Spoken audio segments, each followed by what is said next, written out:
Ngayon ang topic natin dito ngayon is paano ba nakapag-apply ako ng Hong Kong. Nag-apply ako is Iloilo branch. Nag-apply ako is katapusan siguro ng December. So pag December pala is halos ang nagpa-process is parang mag-antay ka pa rin. No, parang pagdating ko ng December 28 or 27, 2024, nagpasa ako doon ng personal interview ako, in-interview ako din ng video, nagawa sila ng video doon. And pagkatapos no, nag-antay ako January, February, may tumawag sa akin mga information ko. Then this March 8, may tumawag sa akin. Tapos kung natutulog pa ako noon, tapos di man lang ako inano na Hong Kong number na pala yun, na employer na pala yung mag-aano sa akin. So parang na-shock ako. So yung inano ko na introduce yourself, parang, parang nalito-lito ako. So hindi ako doon na doon kasi parang ang sungit din ng babae. So sabi ko, okay, Lord, pray, bigyan mo ako ng, lagi ako nag-pray ng maging mabait yung employer ko, yung hindi sila matapobre, at may concern talaga sa Then, 8 yun. So sabi ko baka mga 12 may tumawag sa akin. No, March 12 man, may tumawag nga sa akin kasi siyempre ang mga Chinese may mga lucky number yan. Kung kailan sila mag-interview at lucky rin sila makakuha ng mga helper na kung tayong mga employees mag-a-apply is nagpi-pray tayo na makakuha ng maayos na amo. Ganun din ang mga amo siyempre. Nagpi-pray din naman sila na makakuha sila ng maayos na mag-aalaga sa kanilang mga anak at magsisilbi sa kanila. Imagine mo, 2 years nilang pakikisamahan at tayo rin ay 2 years makikisama sa kanila. So, kung ano yung nasisip natin, ganun din sila na secure din. Kasi imagine mo yung anak nila, iiwan sila sa'yo.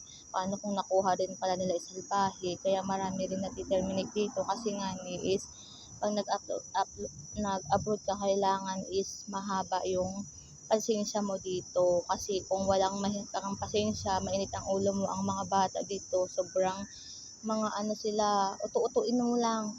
Sobrang pag minsan hindi rin ako nakaka-adjust sa kakapagpinti, hindi dahil ako sa iyak ko kasi sobrang pagod mag-control sa bata nung first day ko dito, 1 week siguro, 3 days naman is lumapit na yung bata sa akin kasi nag-iisip bata na rin ako, nagkwento ako, mabuti na lang is nahilig sila sa story yun, reading books yung nakuha ko yung nila. Ayun, paano nga mga mag-apply? Ayun, na March 12, na-interview ako doon. So, sabi nung ko, mabuti naman, maga pa lang, sabi niya, may interview ka dito ngayon. Mag-ready ka, ganito ang suot mo dapat, ganyan. So, nag-ready ako niyan. Then, tapos, yung parang kinabahan na naman ako, tapos nawala yung signal ko kasi itong cellphone kong ito is talagang, pawala-wala, nabagsak kasi ito, kaya pag napindot yung iba, nag-disconnect ka, yun, sabi ko, Lord, bakit kaya ito sa akin?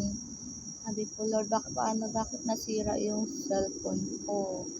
So, hindi na naman ako doon na 12.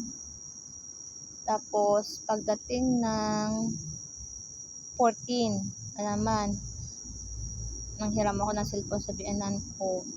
Tapos, nag-ready ako. Pero, nagamit ko pa rin yung cellphone ko na sabi ko, bahala na, Lord, talaga kung ano ito. Pangatlo ko na itong employer na mag-interview sa akin. Tapos yun, ganun din, pinag-ready ako, mag-wait shirt daw ako kasi may personal interview ako sa WhatsApp. So, pinag-wait ako, in-inform niya ako ng 9 a.m. Alauna daw tatawag ang employer ko para interviewin. So, luckily naman, nakipag-coordinate ang signal ko. Tapos, naging smooth na yung usapan namin kasi sabi, alala ko yung sa agency ko, sabi, always wear smile. Pag kinakabahan ka, smile ka lagi para mawala yung kaba mo. At luckily, talagang parang yung kaba-kaba sa dibdib ko, nawala talaga siya kasi ako talaga is napaka-low self-esteem ko pag inabot ako ng kaba, yun parang nautal-utal na ako, ganun. Pero yun, nakatawa lang ako, pinalabas ko ang anak ko, tapos sabi ko, labas ka muna para makapag-concentrate ang mami. Ayun, smile, tapos mga 30 minutes yata ang usap namin. Kasi tinanong nila ako kung marunong magluto. Oo naman. Magawa ng pizza, sabi ko, yes. Kahit sapan lang ako, kaya ko magawa. Kasi ang hobbies ko talaga is cooking at cook talaga ako sa nagkarinderyan man ako. At ako nagluluto, nagbi-bake din naman ako ng mga donut, pinapatinda ko kako sa school, yun ang sideline ko. Ayun namin sila kasi open-minded ako sa negosyo. Alam naman mga Chinese, open-minded ako. Kung ano daw yung hobbies ko, sabi ko reading talaga ako kasi ako ganun talaga ako. Yun. Tapos tinanong nila ako kung ano daw ang plano ko pag day off, kung may kakilala ako. Sabi ko kung pwede akong mag-stay sa inyo ng hindi ako mag-day off para makaiwasan. Ay, sabi niya, okay, good, makaipon ka. Pwede naman daw ako magtrabaho. Hindi magtrabaho, doon ako sa loob ng kwarto. Pero sa ngayon, hindi naman ako nag-day off doon lang talaga sa school. Napunta talaga ako sa UWA, sa mga knowledgeable. At nag-day off lang ako twice a month. Para yung pag di ako nag-day off, binabayaran naman nila ako, nagtatrabaho ako doon. Pero mas magaan pag Sunday ang trabaho. Ayun, finally pala, after 30 minutes pag-usap namin, na-hire ako. March 14.